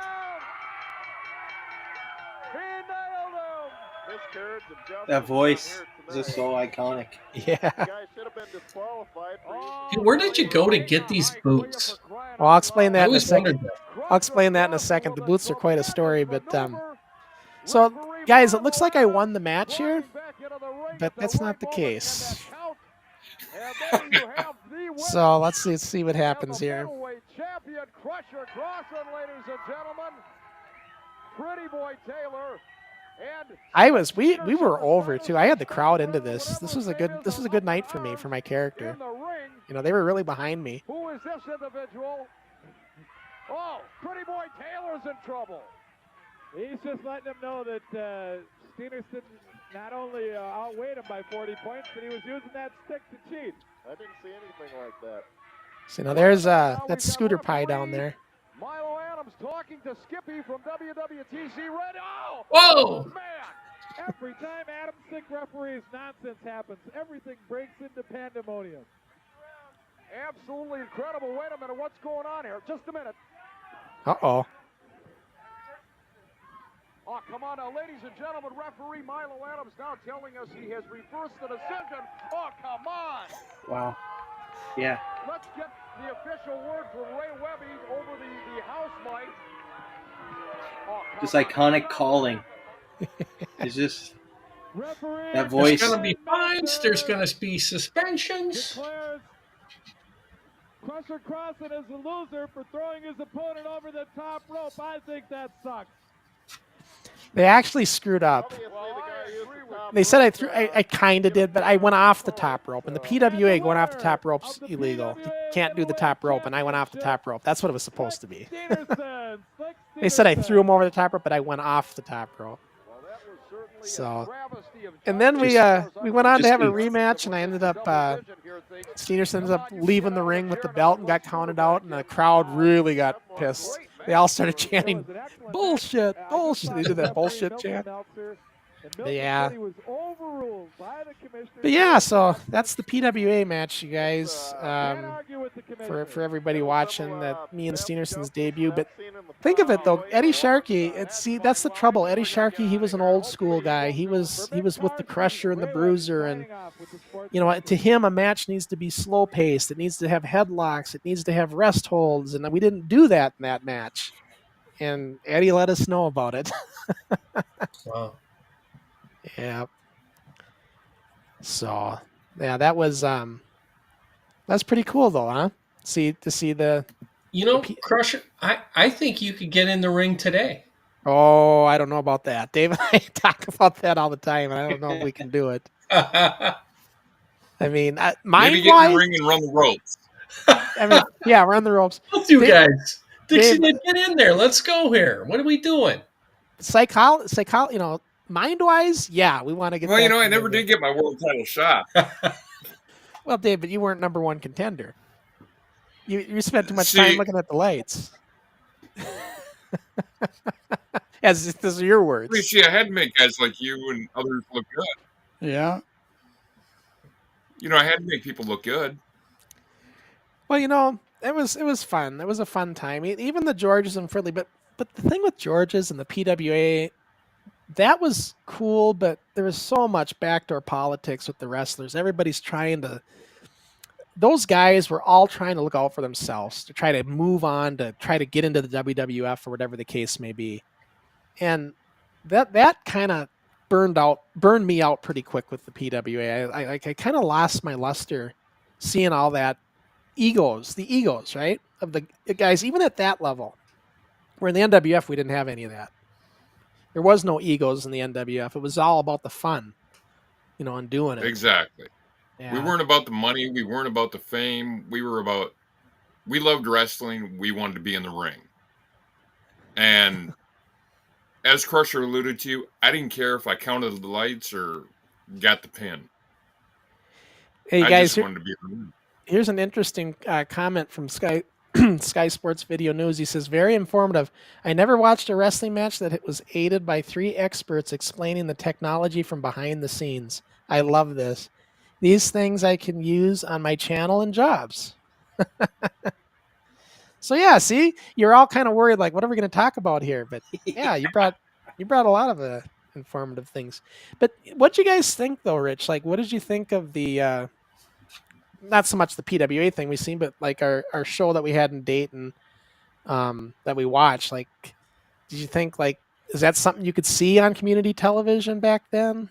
Yeah, you right. And one of the things that we really want to do with our students at Head Up in Tech is, if you watched a movie or if you watch television and you're composing a shot from a camera, would you see that shot on TV, right? Mm-hmm. And you could see that you got much better at camera work and the production as you went on. And that's the thing, because the topic that you had was, you had a bunch of kids that were match fans. And so if you're enjoying the topic and if you have interest, then things come along quicker, right? Because there's a reason to do it. If you had somebody that has never, and this happened to me, I had an intern one time that had never seen a hockey game before, and he was a camera operator. He had no idea what he was doing. He had no idea where to go, what to look at. That's and so point, yeah. If you have shows, reality shows, Deadliest Catch, whatever, they're interested in the topic when they're looking through the viewfinder. And when you have that, it makes so much better show. It makes a better show because they get it. They get what they're trying to capture and how to tell that story. And it's funny because, like, back in the day when we had the kids, some of the kids were there because in the early days, because we needed kids. And we're like, yeah, you're coming, you're going to be a wrestler. But they were okay with it. But they were much more fascinated with the equipment and being a camera operator and doing that part of it. They did the wrestling because we needed them to, but they really were. I remember like Andy Youngquist that we've seen on that promo. He did the wrestling, but he much rather would be on the camera. He was more fascinated with the technology side of things. So everybody was in a different place. But the reason, Jason, you had commented before, well, your camera work needs to improve on some of our earlier shows that we did, right? Back in the day. Yeah. And that's because in the early days, you know what? I'd be like, the Super Ds, they were 9 years old, 10 years old. I said, Todd, get on the camera. You're on camera for this one. We don't have a camera guy. So we had a 10-year-old who barely knows how to operate the thing doing the camera. Right? If I could go back and be much more and be a Rich Oxley, which I would if I could, I would be much more over that and saying, all right, no, wait, you're not going to be on camera unless you know how to operate the thing. I wish I could do that kind of thing. Now it's all looking back with 2020 hindsight, I think you'd hurt a lot of feelings, though, too. Well, yeah, but everybody had to, in the early days, everybody had to do something. So everybody had their hands on the camera. Everybody had their hands commentating and doing the play-by-play. Everybody was a ref at one point before we got adult refs. So, I mean, Oh yeah. everybody had to pitch in and do it. Dave, you even refed. I remember. Oh yeah. Yeah. Oh, We yeah. all did. At Yoho Municipal Arena. That's what we called it. Yoho Drive. So we called it Yoho Municipal. But yeah. So we got another comment in here from Gizmo. Let's see what he's saying. He said, hey guys, over the past several months, I got to see how Crusher worked with the younger wrestlers to help build the show. Every person I asked said Crusher was a great role model. I would like to know, I know what he's coming up with here. I would like to know, and here's the rest of it. I would like to know how Crusher was as a student of yours. He wants to know, is there any dirt on Crusher, guys? That's the other one I'm going to add to that. Because we There's know going to you're be watching fines. this There's video. going to be suspensions. You know what, though? So, our particular program, and Jason, you know this too, we have students that are right out of high school, and we have students that are retooling and they want to start up a new career. And so we had people that were in their 30s and 40s. I even had a retired chiropractor as a student. And so if we had students that had skills coming in, I always told the students, no matter what level they were, you're going to learn something. You don't know it all. And the reason you don't know it all is because I don't know it all, because it's changing every single minute, hour, if you will. And Sean was a very good student because he had interest. And when I have students with interest and curiosity, it doesn't matter their skill level. They become video producers, short film producers, and music video producers. And that they have that interest and they want to go further. And it's about that production value. I want to get something that looks great. And how do I do it? And what can I do to get better? And Jason was a student of mine as well. And I can tell you this, I learned a lot from Jason and Sean, just being in the class and kicking things around, talking about different technologies and how to make things better. We were in it together, even though I was their instructor. I mean, we were always trying to get better and better and better. So Sean was a pretty good student. And I do have some dirt on Crusher. Yeah, what is the dirt? Let's go over the dirt. Sean and I used to talk a lot about politics. Now, we did, and we talk about the issues of the day, and it related to current events and whatever. And what we found out was we agreed on a lot more than we disagreed about. Yeah. But it made for interesting discussions. We didn't. It's not like today where you disagree with somebody and you hate their guts. I mean, it's not like that. It wasn't like that talking about things. We agreed. They were constructive conversations. Yeah, we had great conversations. And we learned a lot about each other, and we learned that we had more in common than we had with disagreement. I mean, we disagreed about. So yeah. And Jason, what do you have? You got to have some dirt. on Okay, it. I got plenty. All right, As a student, Sean was already knew what excellence should be. And that's what I liked about him when he would take control of whether it was a set or even be a helper on set. He knew what excellence should be because of his years behind the camera and producing things. And, you know, from these days all the way to your documentary to, you know, you were a part of so many things and so many adventures in your life up to it by the time you became a student. You knew what you wanted, you knew what excellence was, and you didn't really beat around the bush too much. And so that's what I liked. And it was usually my goal, even as a student with Rich, like my goal was to make you guys laugh. And so like when Sean, my favorite memories are like just when Sean would repeat back something that I forgot I even said or did to another student or just to Rich. And you'd repeat it back to me word for word, and you're busting a gut. And those are always my favorites. And when it came to like you do have like this, I wouldn't call it a temper, but you do have this way about like retelling a story that was frustrating to you, or a student did something or somebody did something. You'll retell it, and the higher pitch your voice goes, you're reliving it, and you're reliving the trauma of that moment as if you're already arguing with me, and you're like, "Don't you agree?" Like you're telling me like, Well, yeah, I get vested. I'm vested in that story, and I gotta be vested. Yeah.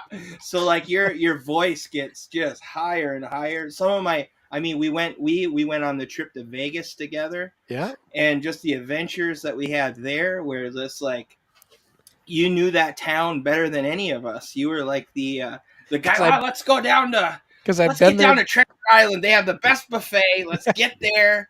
What are you doing? Like, don't tell them we're going there. Like gambling days, I knew Vegas a little bit. Yeah, but yeah, that's. But it's true though, Jason. You're right, and Rich too though. Like when Rich and I would get these arguments he was talking about, not arguments, debates. Discussions. And his eyes, Rich's eyes, and Jason knows this. We called them bug eyes because when Rich would get talking, his eyes would get like this, and he'll just stare. He'll even stop in the middle of a conversation, like he's arguing with you, and his eyes are getting wider and wider, bugging out. And then he'll just stop, but his eyes will stay bugged. And when Rich is frustrated, I don't have a pencil. But he chucked that pencil up at one of the monitors or whatever, or he'll just bury his head in his head in his face in his hands. Because when we do a new reel, every time we did reel to reel, the students were new; they didn't know what they're doing. Teleprompter would be going backwards. Just a myriad of things will happen that you don't want to have happen. And Jason would be just biting his bottom lip, trying not to laugh when he sees Rich getting just frustrated. Never forget the time we come into the studio and somebody rewired things and we couldn't get the thing to fire up. And here it turned out there were students that went in and did some stuff and didn't put it back together again, and we didn't realize it.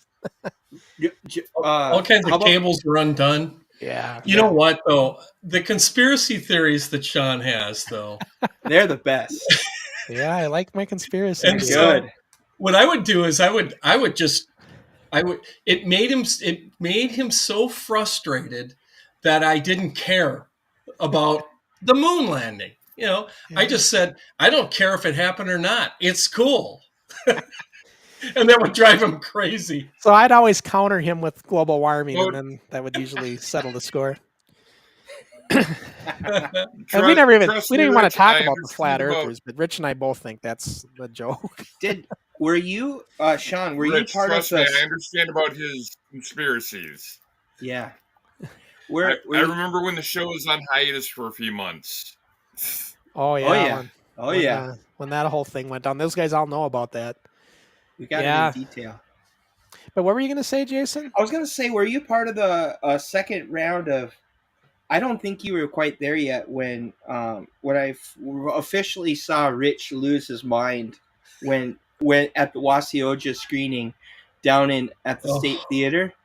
No, You I were wasn't- never. I was Yeah, not see, there. Rich is burying his head face in his hand again. It was like, it was the most amazing thing. Where just during the middle of a screening of our movie that we just spent how many, like a year on, or whatever it was, 2 years or whatever, and in the middle of the screening, a kid just like literally started unplugging things and shut the movie down in the middle of it. We had a full theater in Yeah. Casson, Minnesota, that had waited in line to see our documentary. It was full. It was absolutely full. And it was the old, you had the projection room. And the projection room was going to run a movie, that later that day. Ours was being run by, a Blu-ray into a projector, right? Right. Well, it was we are talking about antiquated. It looked like it was the 1950s back there. Yeah. With, old cables and in order to get it going, and you had to step over. There was literally film that was running from reel to reel. You had to step over this reel. Jesus. And this kid, and one of the funniest things, I'll never forget this, and Jason, you remember this. They had, so when you have chewing gum, you have a metallic wrapper around, like Juicy Fruit or Wrigley Spearmint gum, right? They had that in between two things to make a connection. Jesus. And they unplugged it to release the connection and plugged it in to make the connection. This kid was back there doing all this stuff. All of a sudden, our movie went down. And when the movie went down, it was like there was no getting it back. It wasn't like, we hit stop, we'll just hit play. There was no getting it back. And I don't even think I touched the stairs. I was in that projection room, and I looked at Jason. My eyes were like this big, and I looked at him and I said, "Where's our movie?" Well, you added a couple extra words in there when you said it.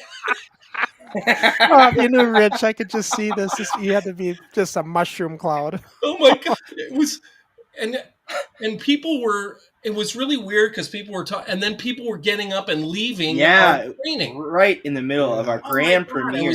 I was just, Hi, man. And the kid, and number one, what was the kid doing in the projection booth, right? During our thing. And he was setting up for the next show. And it's things like that. And you guys know this about me. It's not about me. It's when people know better, right? And when they're disconnecting cables and not connecting them back, and then we have to, try and reinvent it and rebuild it. And there's people waiting. Our students are waiting. And Jason and Sean, you know this about our program. For me, it's all about my students. I want my students to have an incredible experience. Right. And I want my students to not be wanting for anything, new technologies or whatever. And I want everything to go. And I had to protect some students from other students all the time because, they weren't taking it serious or they knew better and they were messing around. And I wanted to make sure that everybody had the best possible experience. Well, and not only that, but, so I had already produced a documentary and won several awards with it. So why did I go back to school to learn video production? Because I knew I didn't know everything. And I wanted to, and I never learned it professionally. I never learned it. I was really a hobbyist up to that point because public access isn't any kind of education.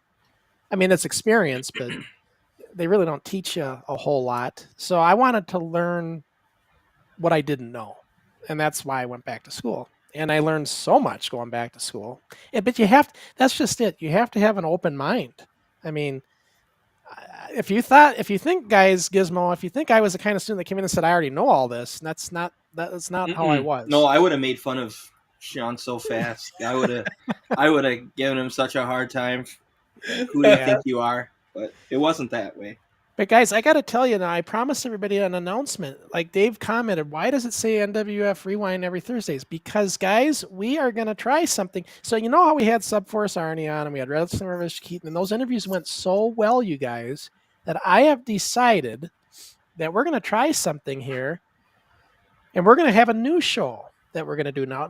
Dave may join me on occasion on this new one, and he may not. You might see Dixie Dave some weeks, you might not. It just depends if he's available. But the Thursdays we're not doing Rewind. We're going to do what I call NWF Fast Forward, or NWF Forward. And that show is going to be all about bringing in other kids, other organizations that are training kids into the world of professional wrestling. And I've already reached out to a number of them here in the United States I've got on board to come on with us. And as a matter of fact, we're going to kick this off next week, you guys, next Thursday. And I'm going to bring on, you guys seen him a little bit with Wrestling Revolution Keaton, but the Canary Kid, he's only 15 years old, you guys.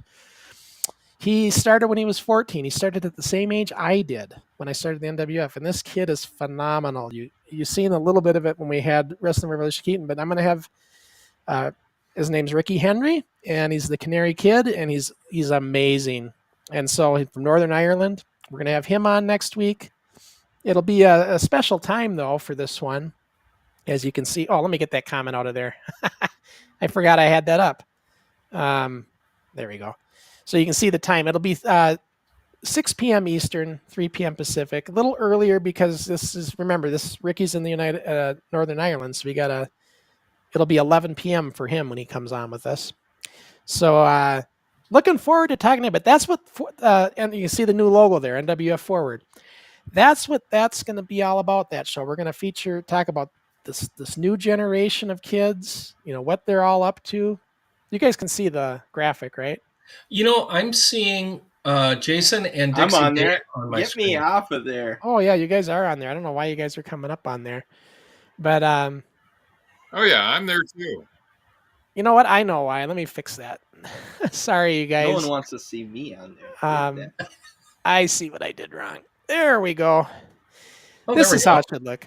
And I call it Northern Ireland Professional Wrestling's rising young star, the Canary Kid. Be with us live next week. He's very inspired by Sean Waltman and the X-Pac, as he said, and we'll talk about that. And we're going to talk about his young career. And he's so good, you guys. He is so good. So at this young age to be doing what he's doing and how good he is, I think you guys are really going to like it. So that's what we're going to start with. And I got other organizations as well. Here I got about three of them now that I've gotten in touch with here in the United States that I'm going to be bringing them in and some of their kids. And that's what Forward's all about. It's going to be about the future of kids in wrestling today. I want to say kids pro wrestling, but I don't think they call it that. I think they're calling it juniors. Junior pro wrestling is what they refer to it as most places. You're seeing these wrestlers now. Now, back in the day, when I saw Sean Waltman, yep, I didn't think too much of him. Right. I don't think any of us did. Mm-hmm. Didn't know he's going to be a big star. And now he's a WWE Hall of Famer. 2-time Hall of Famer. Yeah. And to be honest, I've heard this story from Crusher a few times. When Sean Waltman first moved to Minnesota, he had Slick Steenerson on speed dial trying to get Slick to let him come to Ramsey to use the ring. Wanted to use our NWF ring to practice. Let's think. We didn't know he was going to be a big star, though. But we're looking at this young kid here, Ricky Henry. He might be the next Sean Waltman for all we know. So he's good enough, I'll tell you that. So we're going to talk to him. But that's what this Forward show's all about. We're going to talk and showcase kids all around the world, really, that are doing this and kind of getting involved in what we did back in the day, only this is current stuff. This is what's happening today. And not only are we going to showcase the kids like him, or I call him a kid, but he's a teenager, but we're also going to be talking to the league promoters. A lot of these are indie feds that are doing this, and so we're going to talk to them and how they're training them and what their program's all about.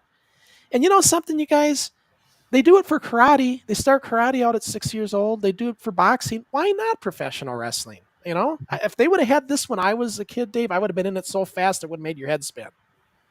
But we had to self-train ourselves. We didn't have we had the money.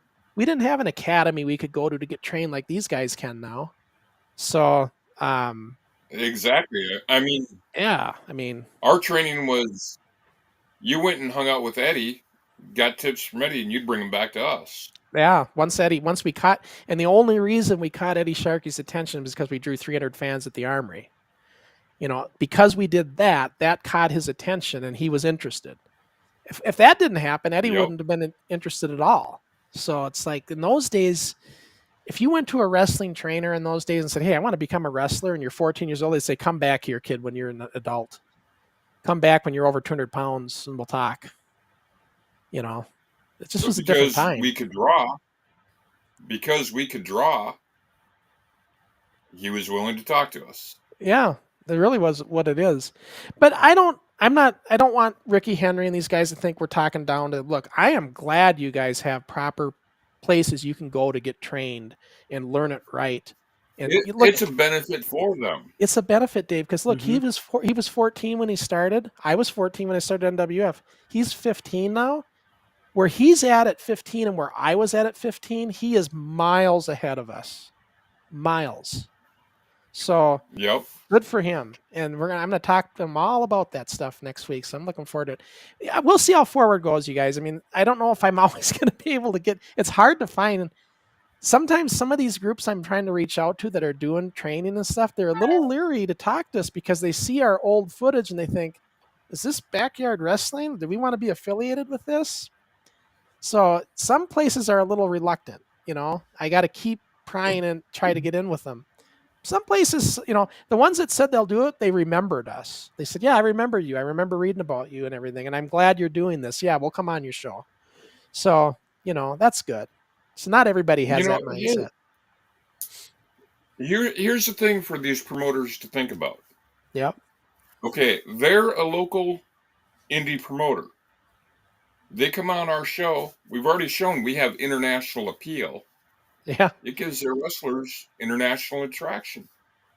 Yeah, we had some really, that Subforce Arnie, you guys, he is 9 years old and he is amazing good. Yep. You know, and this kid you're going to see next week's really good. Wrestling Revolution Keaton is. Oh, by the way, I want to remind everybody too with Wrestling Revolution Keaton, because I guess that didn't maybe go up right either. I'm going to do this new podcast with Keaton called Kayfabe with Keaton. That's going to be on Sundays, twice a month. Our first show, I think, will be June 9th. And so, again, this is going to live stream on our channel as well as his channel, this particular one. And that way, you guys will all know when this one goes live and you can check it out. But that's his show. I'm going to be there. I'm kind of the Dixie Dave on this one, right? I'm there. I'm not trying to throw you under the bus, Dave, but I'm just saying I'm going to let Keaton be in the driver's seat on this one, you know? Yep. Hey, I fully admit I let you take the lead on the show, and I just kind of. But that don't come along for the ride. You know that I wouldn't be doing this show if it wasn't for you. And if you didn't come on this with me, I don't know if I'd even do this. So you know that. Rich knows what I'm talking about. You need to have banter. You got to have back and forth banter. Yeah, it's fun. Yeah. It's fun. Well, you see, Rich, Jason, I'm normally not a real quiet guy, but you know, we got 4 people on here. I enjoy hearing the stories. Yeah. So, we haven't even scratched the surface. So, Gizmo and Sky Sports, are you guys thinking that's a good idea doing forward? I'm just curious what our audience thinks on this. Do you like the idea of showcasing new talent and new kids doing this and teens? I mean, I think it's, you know, I find it interesting. I'm just hoping our audience will find it interesting too, you know? What I like is you're not closed off. You're opening it up, you know, Yeah. and whatever's out there you're talking about. That's the cool thing. You know, you can talk about NWF, but why not talk about NWF and what's happening now? Right. Evolution. Cool. Yeah, that's my whole thinking, you know, is let's make a wider audience on all of this. I think I think these guys are gonna love watching this new renovated, because what we're gonna do, we're putting our video network out there, and that's where all the new stuff's gonna go, but we're gonna still watch it on here in a little bit lesser resolution, because I can't stream an hour long 1080p on here. The file's too big. I'm limited to 2 gigabyte files, so I have to bring the resolution down to show it on here. But that's kind of by design, because then if you want to see the really good stuff and the good quality, you've got to go to our network and subscribe, right? But I'm keeping the network reasonable. I think it's like $6 a month type of thing. It's going to be very cheap. So let's see. We got some comments coming in then on what I asked. Let's see. I just got to get caught up. Okay, so Sky Sports Video News says, I love the idea. I think you are onto something. All right. And then Gizmo says, I enjoyed the past couple shows, and it will be great change to the current format. And then Damien's out there. He says, yes, do it. Sounds great. So, yeah, that's what I was kind of hoping you guys would think. You know, I know you guys like watching here's the thing that's hard for me, Rich. These guys, they all want to see the early stuff. They want to see us on the bed mattresses and stuff. The real early stuff. And to me, Rich, it's embarrassing. I'm not going to lie. That's embarrassing to watch it at this point. But they love seeing the evolution. They want to see it from the beginning to see how we grew with it. Absolutely. So I guess I get it. But at the same time, to me, it's like, oh my God, you guys, I love the later stuff, but you really want to see that real early stuff. My earliest memory of NWF, correct me if I'm wrong, I'm absolutely sure it was you guys. I saw somebody jumping off a dresser. It was us. Yeah. That was us. And smashing into somebody on a mat. That's my earliest memory. Right. They had the mattresses, and it was in my basement, and that dresser was our top rope. That's right. Yeah. And there was also a walleye that was carved. What do you call it? What do they call those things? It was mounted fish. Walleye. And you bumped into that thing, and the prick you in the back, man. Yeah. And the funniest thing at the basement days is I used my sister's bathroom. She was an 18-year-old that had all this makeup, and we would use that makeup to do black eyes and all sorts of things. And then we would leave her bathroom a mess. And you can imagine an 18-year-old girl coming to her bathroom, seeing it in shambles and her makeup all over. Right. Ooh, she was on fire when she'd see that. Hey, remember, this is a little bit of a history. I, of course, did not know you until you came into the program, but I went to high school with your aunt. That's right. And I never knew that till after. Right. But yeah. So like Rich knew my aunt back in the day, was in high school with and stuff. And I never, I found that out later, which was kind of cool that, finding that out. Sky Sports says, the best part of watching your past shows is showing how far you have come. I also showcases Crusher. I don't know what he means by that. I also showcases Crusher. It also showcases. Okay, yeah. Okay, I get that. And then he said, then he goes on to say, Crusher's vision and leadership. I did what I could. In the early, when you're 14 years old, you're a teenager, and sometimes you don't make the right decisions. And I had plenty of that too. Don't think I was some miraculous 14-year-old kid who knew everything. I didn't. And I did a lot of things I shouldn't have done that were, like with. So I've got a question for Dixie Dave and Crusher, and that is, and don't get me wrong, it sounds negative, but it's not, because you have to maintain this interest and you've got to evolve all the time. Was there ever a time where you ever wanted to say, you know what, I'm done with this. I can't do it anymore. Oh yeah, Dave. Oh yeah, there's times in wrestling where you want to say screw it, I'm done with it. In the NWF particularly. Yeah. Oh yeah. Especially when the adults came going. When the adults came in, that really killed it for me for a while. When Larry and them tried to take it over and they took my ring and the money, I was burnt. I was burnt out at that point. See, what keeps us going is once you've performed in front of that live crowd. Yeah, I was just gonna say. And you get that reaction, it's like a shot of heroin into your vein. It is. It's And an you're addiction. always chasing that pop. People ask me what I miss the most, besides the camaraderie with the guys. I miss those cheers. I miss hearing the cheers. The cheers or the booze, Or the whatever booze. reaction you're trying to elicit. When you're a heel, the boos are cheers. So the more booze you get, the better. Oh yeah. Yeah, heel's our technical term, guys, for the bad guy. I don't know if I think you know that. I'm with you. Yeah, but no, when I got burnt out though with them guys trying to take it over, I had to take a break. I stepped away for about 3 or 4 months before I came back into it again. I needed that break. Because I had to go through what I had to go through to get the ring back. I had to go to the police. What those guys didn't know, you guys, when they stole the ring from me, I went to the police department. I never told anybody this, and I serialized. They give you those kits to serialize stuff, bikes and things. I serialized every piece of metal of that ring. I put our serial number and I registered it with the police department. So when they took the ring, they didn't know that the police were going to come out and verify that serial number. And when they did, they had to bring it back, and they were not happy with that. But that took a lot of work. I had to go. It wasn't just like call the police up. I had to get it scheduled. They had to it was just a process.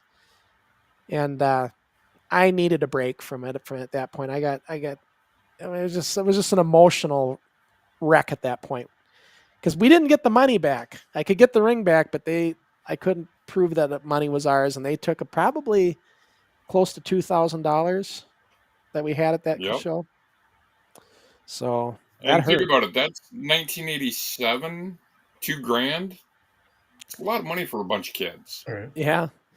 Normally I had the parents running the ticket booth. That night they were running it. That was a mistake I made by letting them run it. But we were in a partnership. I thought I could trust them at the time. Live and learn in this business. But yeah, so well, guys, thanks for coming on. I know get the best of Larry. we talked about you guys coming on for a while because I knew it'd be fun conversations, and it certainly was. I hope you had fun coming on. Oh yeah, absolutely. Yeah. And as a match fan, my friends, when we're at our cabin trip, we still talk about the matches. Sean, you and I, how many hours did we spend in my office with the door closed just talking about, oh yeah, Bobby the Brain and all the AWA stuff. Once Rich learned, well, like you said, Rich, you've seen it back in the day, but you didn't put 2 and 2 together. But once you learned that I was involved in all this stuff, we used to talk a lot of wrestling. Oh yeah. And we talk about the AWA, and Heenan was a huge influence on all the whole AWA was an influence on all of us, Dave and I particularly, because we all you know a lot of backstories, which I'd never heard before. And yeah, I mean, I can't call them my heroes, but it was somebody I was interested in, of the day. But you had a lot of backstories that I'd never heard of before about Bobby and Andre the Giant and all these guys. And I just kind of went, wow. Yeah, I lived through this at a different level, not the way, all those other stories. That's just because I would go watch shoot interviews. I'd watch interviews with these guys telling those stories, Right. I love watching shoot interviews of guys in the business and telling their stories, especially when it's ones I liked, or AWA guys or whatever. But yeah, so, and I don't know, that's what these guys like here with our viewers and stuff that tune in on this show. They like us commentating along with because we tell all the backstories on we didn't so much today, but normally when we watch a show, Dave and I are telling the backstory of what happened that day, what was going on with these guys, and they love hearing those stories. And then we got lots of stories from back then, Rich, as you can imagine. The Scott Tronson stories are just let me just share a couple. This is how Scott was. He's in charge of access that day. It's a Saturday. He probably wants to get out of there and go home. We have the I think it was the noon to 3 block. So at 3 o'clock, studio closes and we go home. Well, we're trying to wrap up the show, and we're a little bit after. It's like 5 after 3. All of a sudden, I'm in the directing room directing, and I see lights going off. I'm like, Mike was on camera. I'm like, Mike, what the hell's going on? He goes, Tronson just came in. He started shutting the lights off. I said, are you kidding me?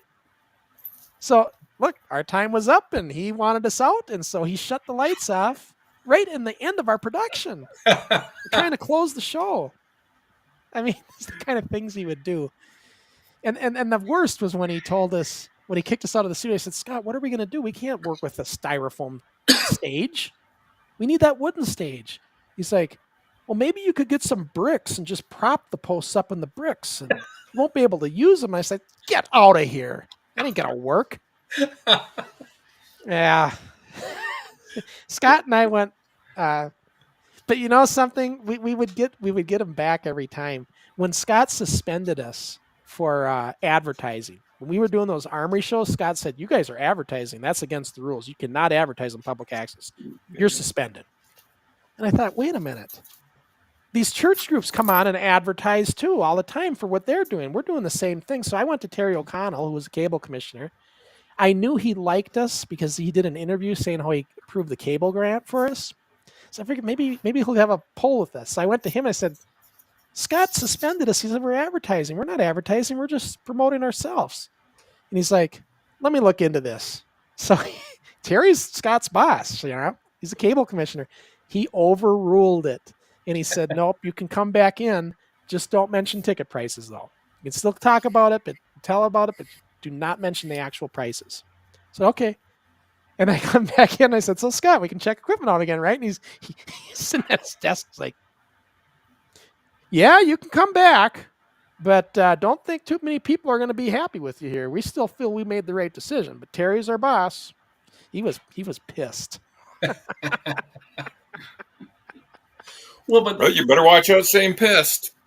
Yeah. You know what? You guys could have quit right then and there, but you didn't. That's the cool thing. You just kept going.